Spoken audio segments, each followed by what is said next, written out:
मृत्यु। मृत्यु एक ऐसा सत्य जिसे संसार का हर प्राणी जानता है, फिर भी इससे डरता है। लेकिन क्या आपने कभी सोचा है कि जब इस पंच तत्व के शरीर से प्राण निकल जाते हैं तो उस पल आत्मा पर क्या गुजरती है? वह सबसे पहले किसे पुकारती है? वह कौन सा चेहरा है जिसे वह भीड़ में ढूंढती है? नमस्ते। आज परम भक्ति विचार के इस विशेष अंक में हम गरुड़ पुराण के अनुसार जानेंगे कि मरने के बाद आत्मा सबसे पहले क्या खोजती है। इस वीडियो को अंत तक देखिएगा क्योंकि आखिरी हिस्सा आपके जीवन के प्रति सोच बदल देगा। प्राण निकलने का क्षण। शास्त्रों के अनुसार जब मृत्यु का समय निकट आता है तो व्यक्ति की पांचों इंद्रियां शिथिल होने लगती हैं। जब आत्मा शरीर छोड़ती है तो वो एक अंगूठे के आकार के ऊर्जा के समान हो जाती है। शरीर छोड़ते ही सबसे पहले आत्मा विस्मृति और भय की स्थिति में होती है। उसे समझ नहीं आता कि उसका शरीर अब उसका साथ क्यों नहीं दे रहा। यहाँ आत्मा सबसे पहले अपने स्वयं के शरीर को खोजती है। वो बार बार मृत देह में वापस घुसने की कोशिश करती है। गरुड़ पुराण कहता है कि प्यास और भूख से व्याकुल आत्मा अपने ही घर के कोने कोने में भटकती है, ये उम्मीद लिए कि शायद ये सब एक सपना है।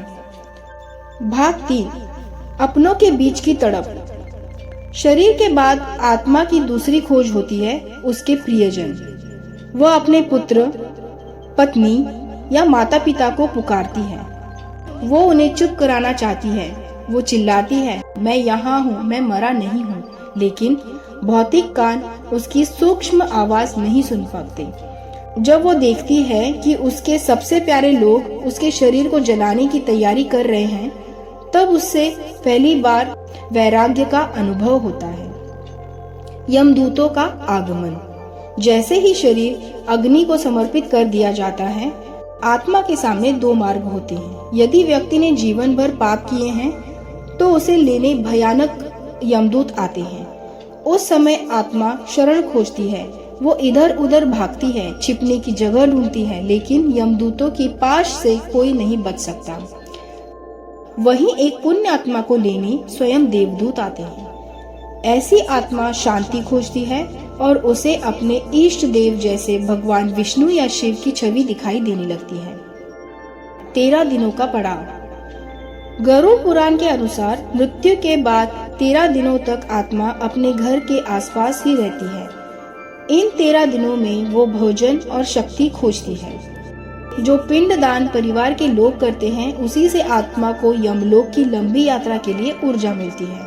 अगर परिवार पिंडदान नहीं करता तो आत्मा भूख प्यास से व्याकुल होकर प्रेत योनि में भटकने लगती है। भाग 6, पूर्वजों से मिलन। जब आत्मा वैतरणी नदी के पास पहुंचती है तो वो वहां अपने पितरों को खोजती है।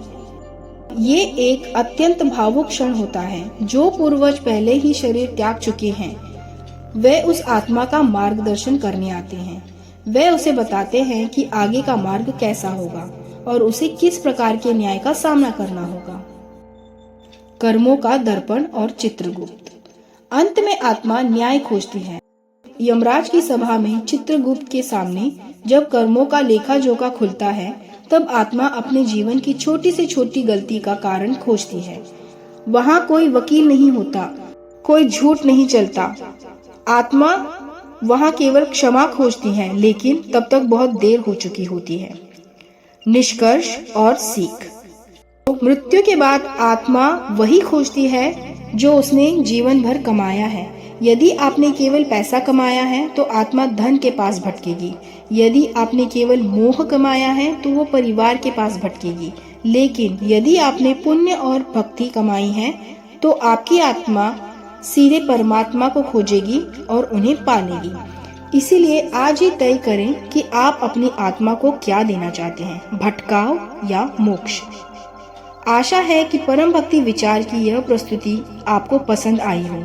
अपने मित्रों और परिवारों के साथ इसे साझा करें ताकि वे भी जीवन की सच्चाई को समझ सकें। कमेंट में जय श्री कृष्ण जरूर लिखें। मिलते हैं अगले वीडियो में, तब तक के लिए धन्यवाद।